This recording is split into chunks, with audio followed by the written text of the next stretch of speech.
군대에서 벌어진 가혹행위, 그 피해자 가족이 대한민국 최초의 투스타 여군 소장이었다면 정년 퇴임까지 고작 석 달 남은 그녀의 아들, 입술이 터지고 멍이 든 얼굴로 작은 메모리칩 하나를 건넸습니다.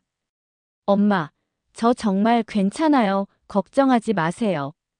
하지만 그 안에는 36년 군 경력을 모두 걸게 만든 끔찍한 진실이 담겨 있었죠.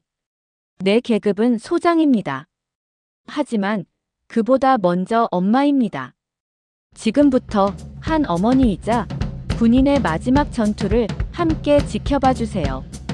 5월의 햇살이 국방부 청사 유리창을 따뜻하게 비추던 그날 오후 이윤정 소장은 자신의 집무실에서 마지막 업무 정리를 하고 있었습니다. 벽에 걸린 달력에는 빨간 동그라미로 표시된 날짜가 있었죠. 정년 퇴임까지 정확히 석 달이 남은 시점이었습니다. 36년간 한 번도 흔들림 없이 걸어온 군복 인생이었어요. 육군 사관학교를 수석으로 졸업하고 남성 중심의 군대에서 차근차근 계급을 쌓아 올린 것이죠. 수많은 편견과 시선을 이겨내며 대한민국 최초의 투스타 여군 소장이 된 것은 결코 쉬운 일이 아니었습니다.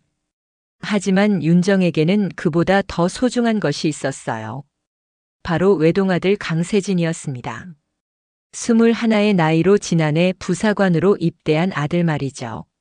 어릴 때부터 정의감이 강했던 세진은 약한 아이들이 괴롭힘을 당하면 그냥 지나치지 못하는 성격이었어요.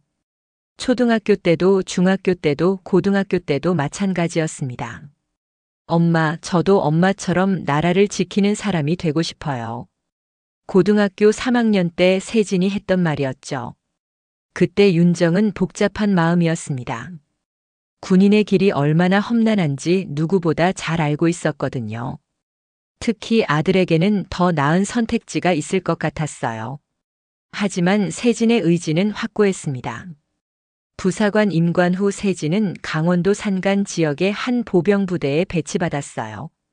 첫 면회 때만 해도 건강하고 밝은 모습이었습니다. 동기들과도 잘 지내고 있다고 했고 부대 생활에 빠르게 적응하고 있다고 자랑스럽게 이야기했죠. 그런데 몇 주 전부터 세진과의 연락이 뜸해지기 시작했습니다. 매주 빠짐없이 오던 안부 전화가 2주에 한 번, 한 달에 한 번으로 줄어들었어요. 목소리도 예전처럼 밝지 않았습니다. 괜찮냐고 물어보면 네, 괜찮습니다라고만 대답할 뿐이었죠. 윤정은 마음이 불편했지만 아들을 믿기로 했습니다. 군대는 원래 힘든 곳이니까요.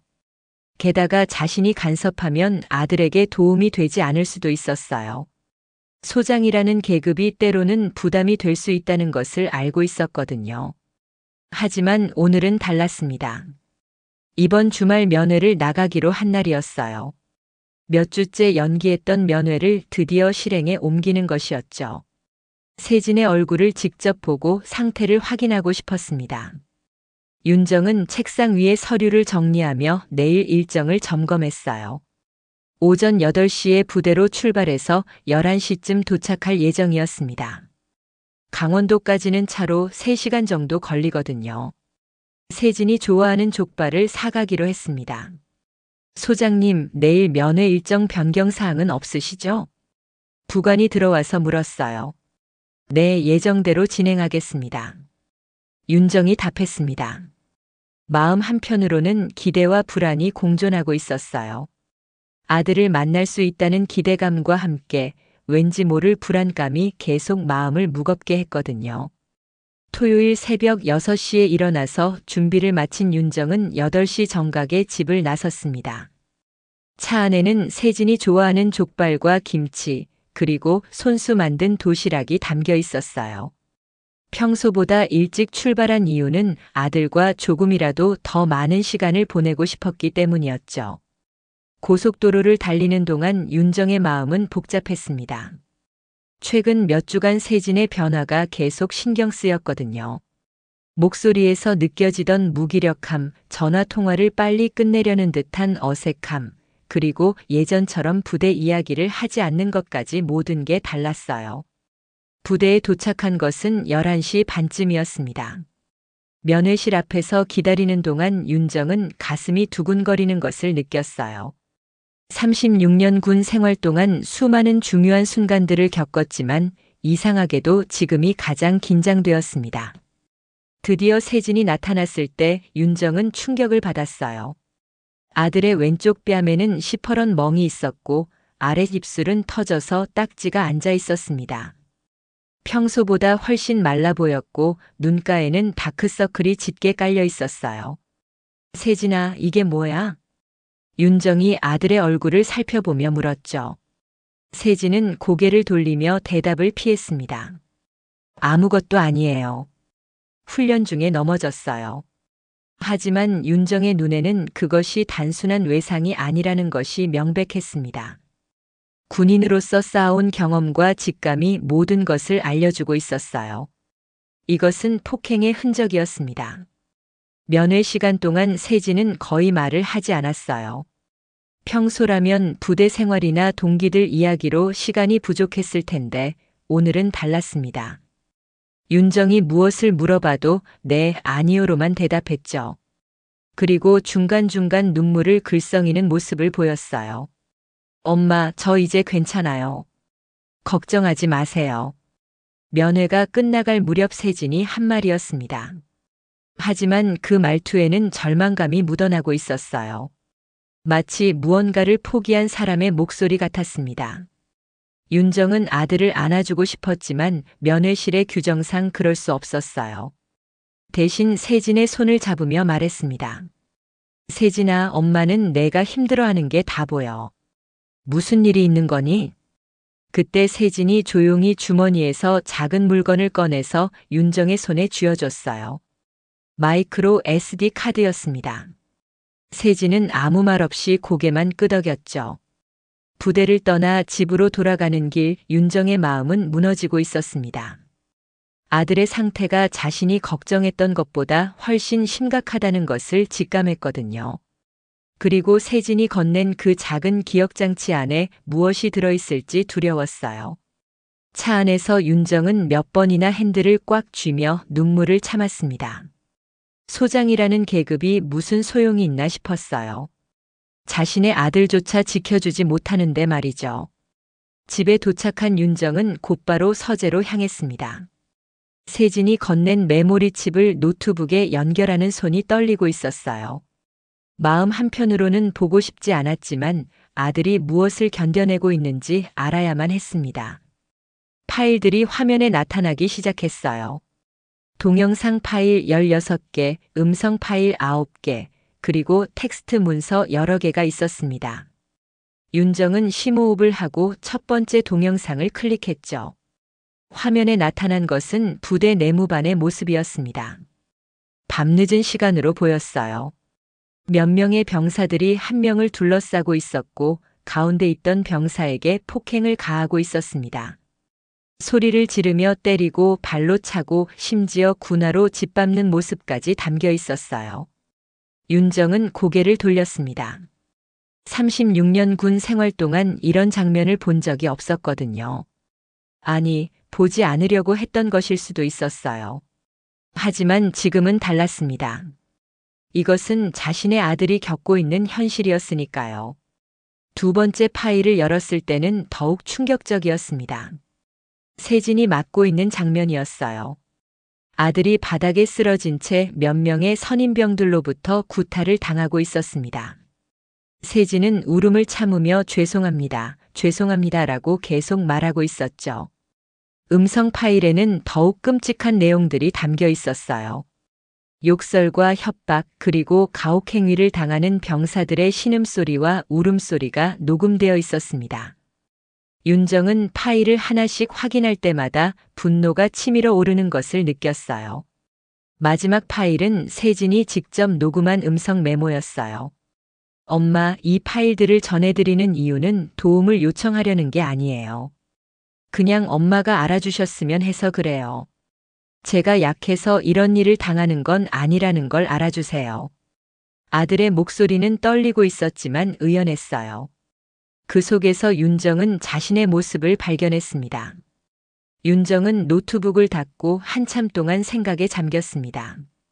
책상 서랍에서 정년 퇴임 신청서를 꺼냈어요. 이미 작성을 마치고 제출만 하면 되는 상태였습니다. 그 순간 지난 36년이 주마등처럼 스쳐 지나갔어요. 육군사관학교에 수석으로 입학했을 때 동기들이 여자가 뭘 할 수 있겠어라고 수군거리던 목소리들이 떠올랐습니다. 첫 부대 배치에서 남성 부하들이 여성 상관을 인정하지 않으려 했던 날들, 승진할 때마다 실력이 아니라 여성 우대 때문이라는 뒷말들을 견뎌내야 했던 시간들이 생생했어요. 동기들이 하나둘 전역해 갈 때도 윤정은 버텼습니다. 남들보다 2배, 3배 더 노력해야 인정받을 수 있었거든요. 밤늦게까지 공부하고 새벽부터 체력 단련을 하며 완벽함을 추구해야만 했어요. 단 한 번의 실수도 용납되지 않는 위치였으니까요. 소장이 되기까지는 더욱 험난했습니다. 대한민국 최초의 투스타 여군이라는 타이틀이 주는 무게감은 상상 이상이었어요. 자신의 모든 행동이 후배 여군들에게 영향을 미친다는 부담감, 언론과 사회의 시선, 그리고 언제든 무너질 수 있다는 불안감을 안고 살아왔습니다. 정년까지 단 3달. 이제 모든 것을 내려놓고 조용히 예우받으며 떠날 수 있는 시점이었어요. 하지만 지금 이 순간 그 모든 것을 포기해야 할지도 모르는 상황에 놓여 있었습니다. 36년간 쌓아올린 명예와 권위, 후배들에게 보여줘야 할 모범적인 모습, 그리고 사회가 기대하는 완벽한 군인의 이미지까지 모든 것이 한순간에 무너질 수 있었어요.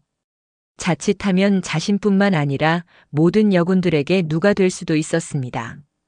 하지만 윤정에게는 더 중요한 것이 있었습니다. 바로 아들이었어요. 계급장보다 명예보다 그 무엇보다 소중한 존재 말이죠. 윤정은 신청서를 다시 서랍에 넣었어요. 그리고 새로운 문서를 꺼내서 펜을 들었습니다. 부대 내 가혹행위 실태조사 계획서라고 제목을 적었죠. 이 순간 윤정은 깨달았습니다. 진정한 용기는 지킬 것이 많을 때 나오는 것이 아니라 잃을 것이 많아도 옳은 일을 선택하는 것이라는 걸 말이에요. 월요일 오전 8시 윤정은 국방부 청사에 평소보다 일찍 도착했습니다. 주말 동안 세운 계획을 실행에 옮길 시간이었어요. 먼저 해야 할 일은 믿을 만한 사람들을 찾는 것이었습니다. 윤정의 첫 번째 선택은 조상철 중령이었어요. 15년 전 윤정의 부하였던 조상철은 현재 육군본부 인사과에서 근무하고 있었습니다. 성실하고 원칙적인 성격으로 윤정이 신뢰하는 몇 안 되는 사람 중 하나였죠. 인사과 사무실에서 조상철을 만났을 때 윤정은 조심스럽게 말을 꺼냈어요. 상철아, 강원도 쪽 보병 부대들 중에서 최근에 문제가 된 곳이 있나? 조상철은 잠깐 당황하는 기색을 보였습니다. 갑작스러운 질문이었거든요. 특별히 보고된 건 없는데요. 무슨 일이시죠? 윤정은 세진의 이야기를 간략하게 설명했어요.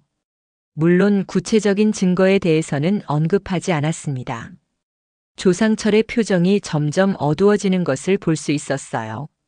하지만 며칠 후 조상철로부터 온 연락은 실망스러웠습니다. 해당 부대에 대한 공식적인 문제 제기나 신고 사례가 전혀 없다는 것이었어요. 심지어 부대 평가에서는 우수한 점수를 받고 있다고 했습니다. 윤정은 이상함을 느꼈어요. 그 정도로 심각한 가혹행위가 벌어지고 있는데 어떻게 아무런 신고도 없을 수 있을까요? 분명히 뭔가 숨겨지고 있다는 확신이 들었습니다. 그 주 후반 윤정은 다른 경로를 통해 정보를 수집하기 시작했어요. 오랫동안 알고 지내던 헌병대 간부들과 군의관들에게 비공식적으로 문의했습니다. 하지만 돌아오는 답변은 모두 비슷했어요. 특별한 문제는 없다. 평범한 부대다. 별다른 이상 징후는 포착되지 않았다는 것이었죠. 그런데 한 군의관으로부터 흥미로운 정보를 얻었어요. 최근 몇 달간 해당 부대에서 외상 환자들이 유독 많이 발생했다는 것이었습니다. 모두 훈련 중 사고로 처리되었지만 상처의 양상이 일반적인 훈련 사고와는 다르다는 거였어요. 소장님, 제가 봐온 훈련 사고들과는 확실히 달랐어요. 더 의도적이고 집중적인 느낌이었습니다. 그 군의관의 말이었죠. 윤정의 의심은 확신으로 바뀌었어요. 한편 세진의 상태는 날이 갈수록 악화되고 있었습니다. 전화 통화를 할 때마다 목소리에 활기가 없었고 밤에 잠을 제대로 자지 못한다고 했어요. 어떤 날은 전화를 받지 않기도 했습니다. 세진아, 몸은 괜찮니? 윤정이 걱정스러운 마음으로 물었을 때 세진의 대답은 한결같았어요. 네, 괜찮습니다. 걱정 마세요. 하지만 그 목소리에서 윤정은 깊은 절망감을 느낄 수 있었습니다. 아들이 무너져가고 있다는 것을 알면서도 당장 해줄 수 있는 것이 없다는 게 가장 힘들었어요. 더욱 충격적인 것은 해당 부대의 인사과장으로부터 온 연락이었습니다. 윤정이 비공식적으로 문의했던 내용이 부대에 전해졌다는 거였어요. 그리고 소장님의 자제분은 모범적인 부사관으로 잘 지내고 있다는 공식적인 답변을 받았습니다. 윤정은 분노했어요. 자신의 조사가 부대에 알려졌다는 것은 내부의 정보를 흘리는 사람이 있다는 뜻이었습니다. 그리고 그들이 모든 것을 은폐하려 한다는 것도 분명했어요. 그날 밤 윤정은 세진에게 전화를 걸었습니다. 평소보다 더 조심스럽게 안부를 물었죠. 혹시 자신의 조사 때문에 아들에게 더 큰 피해가 가지 않을까 걱정되었거든요. 엄마, 저 정말 괜찮아요. 더 이상 걱정하지 마세요. 세진의 목소리는 전보다 더 지쳐 있었어요. 마치 모든 희망을 포기한 것 같았습니다. 윤정은 그날 밤 잠을 이루지 못했어요. 공식적인 경로로는 해결할 수 없다는 것이 분명해졌습니다. 이제 다른 방법을 찾아야 했어요. 더 직접적이고 과감한 방법을 말이죠. 공식적인 경로가 막힌 상황에서 윤정은 완전히 다른 접근 방식을 시도하기로 결심했습니다. 군 내부의 비공식 네트워크를 활용하는 것이었어요. 36년간 쌓아온 인맥이 이럴 때 필요한 것이죠. 윤정이 첫 번째로 연락한 사람은 예전 동기였던 김영호 준장이었습니다. 현재 강원도 지역 작전사령부에서 근무하고 있는 김영호는 해당 지역 부대들의 실정을 누구보다 잘 알고 있었어요. 하지만 공식적인 자리에서는 이야기할 수 없는 내용들이 있을 것이라고 생각했습니다. 토요일 저녁 서울 한복판의 조용한 술집에서 김영호를 만났어요. 오랜만에 만난 동기였지만 분위기는 무겁기만 했습니다. 영호야, 강원도 쪽 부대들 분위기가 어때? 윤정이 조심스럽게 운을 뗐죠. 김영호는 잠시 망설이더니 한숨을 내쉬었어요. 윤정아, 솔직히 말하면 요즘 젊은 애들이 너무 나약해진 것 같아.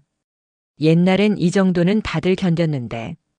하지만 대화가 깊어질수록 김영호의 말에서도 고민이 드러났습니다. 최근 들어 전역한 병사들 중에서 정신적 문제를 호소하는 경우가 늘고 있다는 거였어요. 그리고 부대 내에서 벌어지는 일들에 대해 완전히 모르는 것은 아니라는 뉘앙스도 풍겼습니다. 며칠 후 윤정은 더욱 과감한 시도를 했어요. 해당 부대 출신으로 최근 전역한 병사들을 직접 찾아보기로 한 것입니다. 개인정보 보호 때문에 쉽지 않은 일이었지만 윤정의 계급과 인맥을 활용하면 불가능하지도 않았어요. 첫 번째로 만난 전역자는 박민수라는 이등병이었습니다. 석 달 전에 전역한 21살의 청년이었어요. 처음에는 경계심을 보이며 말을 하려 하지 않았습니다. 하지만 윤정이 자신의 아들 이야기를 하자 조금씩 마음을 열기 시작했죠. 소장님, 저희가 말해봤자 소용없어요. 오히려 더 큰 문제가 될 수 있거든요. 박민수의 말이었어요. 그 말 속에는 깊은 절망감이 담겨 있었습니다. 하지만 윤정은 포기하지 않았어요. 여러 번의 만남을 통해 조금씩 신뢰관계를 쌓아갔습니다. 드디어 박민수가 입을 열었을 때 그가 들려준 이야기는 윤정이 상상했던 것보다 훨씬 끔찍했어요. 가혹행위는 단순한 구타에 그치지 않았습니다. 정신적 괴롭힘, 금품 갈취, 그리고 조직적인 은폐까지 모든 것이 체계적으로 이루어지고 있었던 거죠. 제가 신고하려고 했을 때 선임들이 협박했어요. 가족들에게 피해가 갈 수도 있다고 했거든요. 박민수의 증언이었습니다. 윤정은 분노와 함께 두려움도 느꼈어요. 이 문제가 생각보다 훨씬 깊고 조직적이라는 것을 깨달았거든요. 두 번째 전역자인 이재훈 상병은 더욱 구체적인 정보를 제공했어요.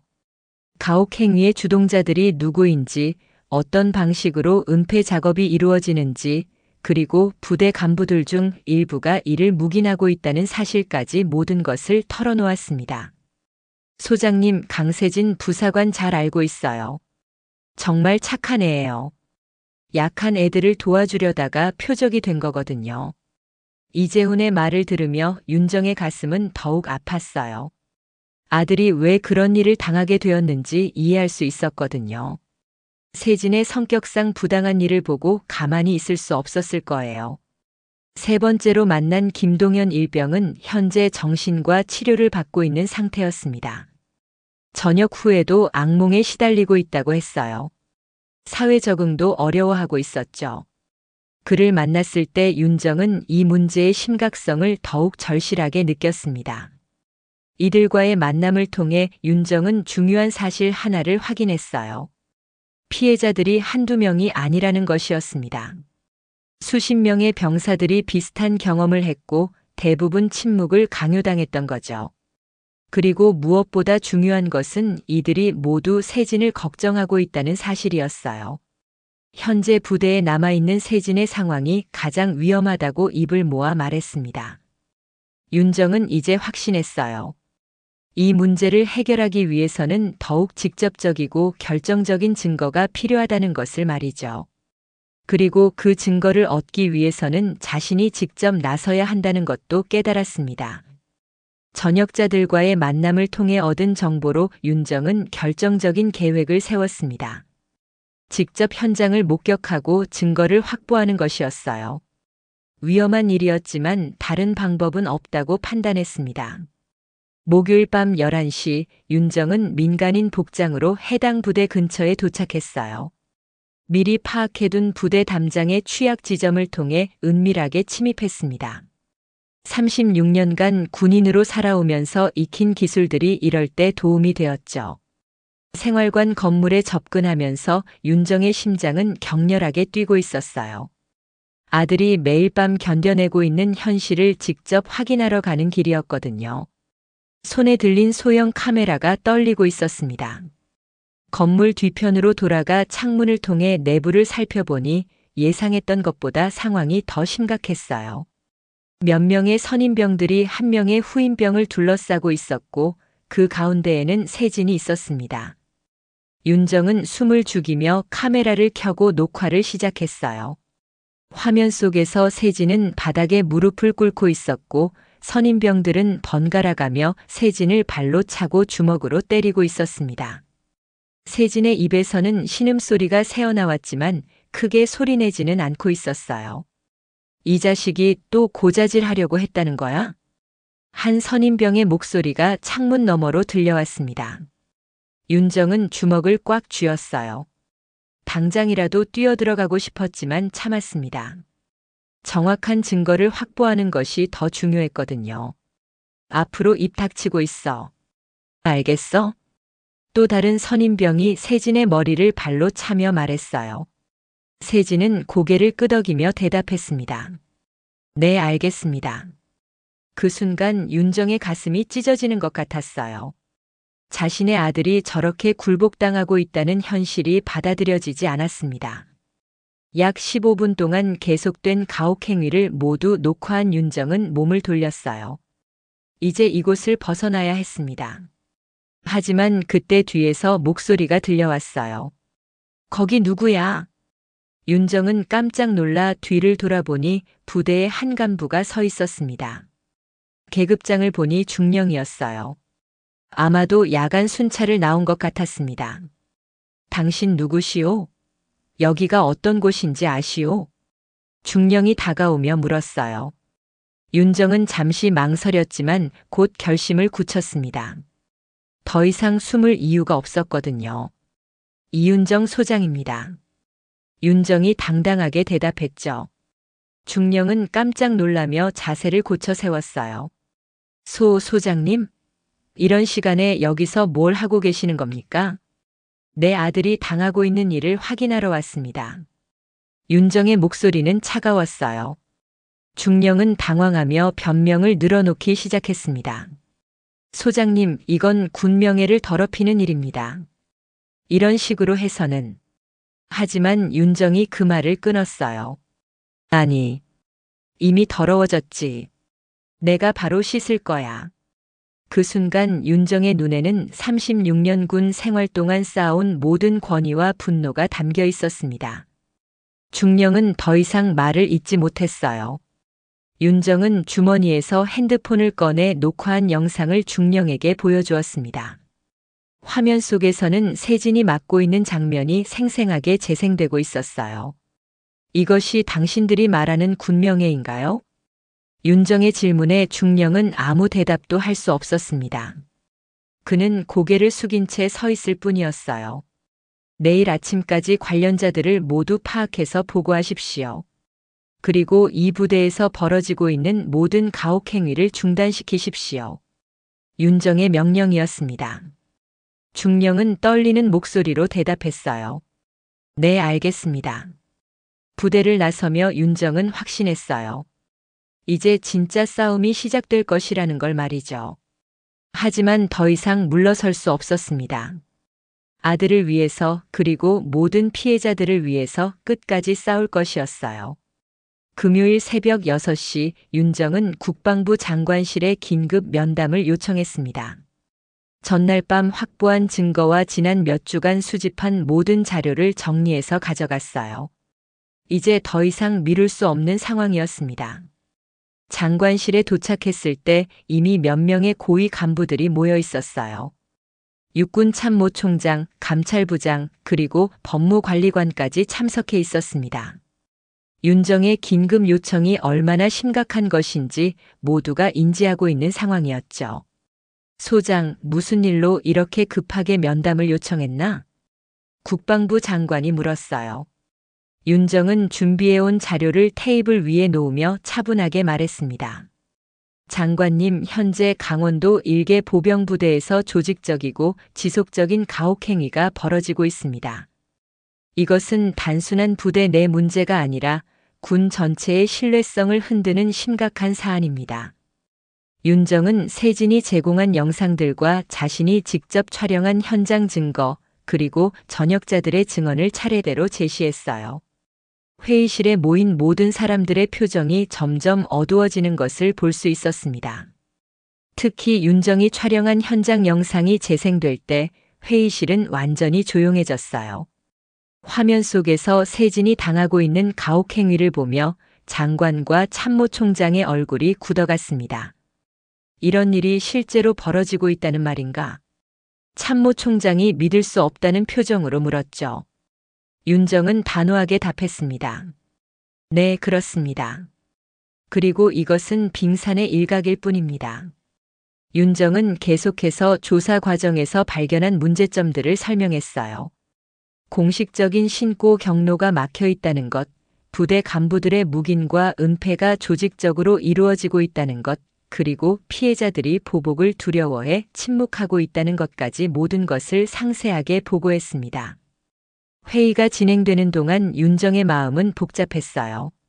한편으로는 드디어 이 문제를 공식적으로 제기할 수 있게 되어 다행이었지만 다른 한편으로는 자신이 평생 몸담았던 조직의 어두운 면을 폭로하고 있다는 무거운 책임감도 느꼈습니다. 하지만 윤정의 결심은 흔들리지 않았어요. 회의실에 모인 고위 간부들을 바라보며 마지막 말을 전했습니다. 대한민국 국군은 다시 설 것입니다. 내 아들뿐 아니라 모든 병사를 위해서 말이죠. 그 말에는 36년간 군인으로 살아온 윤정의 모든 신념이 담겨 있었어요. 장관은 고개를 끄덕이며 즉시 대응 방안을 지시했습니다. 그날 오후부터 일사천리로 처리가 시작되었어요. 군검찰이 즉시 현장에 파견되었고 해당 부대의 모든 관련자들에 대한 수사가 시작되었습니다. 부대장은 즉시 보직에서 해임되었고 가혹행위에 연루된 선임병들은 모두 구속되었어요. 무엇보다 중요한 것은 피해자들에 대한 보호 조치였습니다. 세진을 비롯한 모든 피해자들이 안전한 곳으로 이동되었고 정신적 치료를 받을 수 있는 체계가 마련되었어요. 윤정이 세진과 다시 만날 수 있었던 것은 일주일 후였습니다. 군 병원에서 치료를 받고 있던 세진의 얼굴에는 여전히 상처가 남아 있었지만 예전보다 훨씬 밝아 보였어요. 엄마 고생 많았어요. 세진이 윤정의 손을 잡으며 말했을 때 윤정은 그동안 참아왔던 눈물을 참을 수 없었습니다. 아들을 제대로 지켜주지 못했다는 죄책감과 함께 드디어 아들을 구해낼 수 있게 되었다는 안도감이 동시에 밀려왔어요. 이 사건은 곧 언론에도 보도되었습니다. 군 내부의 가혹행위 문제가 사회적 이슈가 되었고 재발 방지를 위한 제도 개선 논의도 활발해졌어요. 윤정은 이 모든 과정을 지켜보며 자신이 옳은 일을 했다는 확신을 가질 수 있었습니다. 정년 퇴임까지 이제 한 달도 채 남지 않았지만 윤정에게는 이번 일이 군인으로서의 마지막 임무처럼 느껴졌어요. 계급장보다 더 중요한 것이 무엇인지 다시 한번 깨달을 수 있었거든요. 석 달 후 윤정의 저녁식이 조용히 치러졌습니다. 예정되었던 대규모 행사는 취소하고 간소하게 진행했어요. 최근 사건의 여파로 화려한 저녁식을 하기에는 적절하지 않다고 판단했거든요. 하지만 윤정에게는 오히려 그 편이 더 마음에 들었습니다. 저녁식장에는 그동안 함께 일했던 동료들과 후배들이 참석했어요. 모두들 윤정의 용기 있는 행동에 대해 조용히 고마움을 표현했습니다. 어떤 이는 악수를 하며 소장님 덕분에 군이 달라질 것 같습니다 라고 말했고 또 어떤 이는 정말 존경합니다 라고 속삭였죠. 가장 감동적이었던 것은 세진이 참석한 것이었어요. 군 병원에서 치료를 마치고 새로운 부대로 전속된 세진은 건강한 모습으로 어머니의 저녁식에 참석했습니다. 아들의 얼굴에서 예전의 밝은 미소를 다시 볼 수 있었어요. 저녁식 후 윤정과 세진은 함께 시골 외가로 향했습니다. 윤정이 어릴 때 할머니와 함께 살았던 작은 한옥집이었어요. 몇 년 전부터 주말마다 가서 정리해 두었던 곳이었습니다. 이제 그곳에서 새로운 삶을 시작하려고 했어요. 도착한 첫날, 모녀는 함께 뒷마당에서 고추장을 담갔습니다. 윤정의 할머니가 해주시던 방식 그대로였어요. 메주를 빻고 고춧가루를 섞으며 정성스럽게 손으로 치대는 과정이 오랜만에 평화로웠습니다. 엄마, 이제 진짜 편하시겠어요. 세진이 고추장을 저으며 말했을 때 윤정은 잠시 손을 멈췄어요. 편하다는 것이 무엇인지 생각해 보았습니다. 36년간 군복을 입고 살았던 자신에게 편함이라는 것이 어색하기도 했어요. 편하다기보다는 이제 진짜 중요한 일을 할 수 있을 것 같다. 윤정이 답했습니다. 그리고 아들을 바라보며 진심 어린 말을 전했어요. 세진아, 이제 진짜 군은 내 세대가 만들겠지. 그 말에는 희망이 담겨 있었습니다. 자신이 경험했던 문제들이 다음 세대에서는 반복되지 않기를 바라는 마음이었어요. 세진은 고개를 끄덕이며 어머니의 뜻을 이해한다는 표정을 지었습니다. 며칠 후 윤정은 거실 벽에 특별한 명패를 걸었어요. 나무로 만든 소박한 명패였지만 거기에 새겨진 글귀는 의미가 깊었습니다. 대한민국 소장 이윤정. 군인은 떠났지만 정의는 남았다. 그 명패를 바라보며 윤정은 지난 몇 달을 돌이켜보았어요. 아들을 지키기 위해 시작했던 일이 결국 많은 사람들을 구하는 결과로 이어졌습니다. 그 과정에서 자신이 진정으로 소중하게 여기는 가치가 무엇인지 다시 한번 확인할 수 있었어요. 창밖으로 보이는 작은 텃밭에서는 세진이 상추를 심고 있었습니다. 군 복무를 계속하면서도 휴가 때마다 이곳에 와서 어머니와 시간을 보내겠다고 했어요. 그 모습을 보며 윤정은 미소를 지었습니다. 이제 계급장은 없었지만 윤정에게는 더 큰 책임감이 있었어요. 사회에서 만나게 될 젊은이들에게 올바른 길을 제시하는 것, 그리고 다시는 세진과 같은 피해자가 생기지 않도록 계속 관심을 갖는 것이었습니다. 해가 지는 마당에서 윤정은 깊은 안도감을 느꼈어요. 마침내 자신의 아들을 지켜낼 수 있었고, 동시에 많은 사람들에게 희망을 줄 수 있었습니다. 비록 군복은 벗었지만 정의를 향한 윤정의 마음은 여전히 뜨겁게 타오르고 있었어요. 그날 밤 윤정은 오랜만에 깊은 잠에 들었습니다. 내일부터 시작될 새로운 삶에 대한 기대감을 안고 말이죠. 지금까지 긴 영상 시청해 주셔서 감사합니다. 이야기가 마음에 드셨다면 구독, 좋아요도 부탁드려요. 다음 이야기도 기대해 주세요.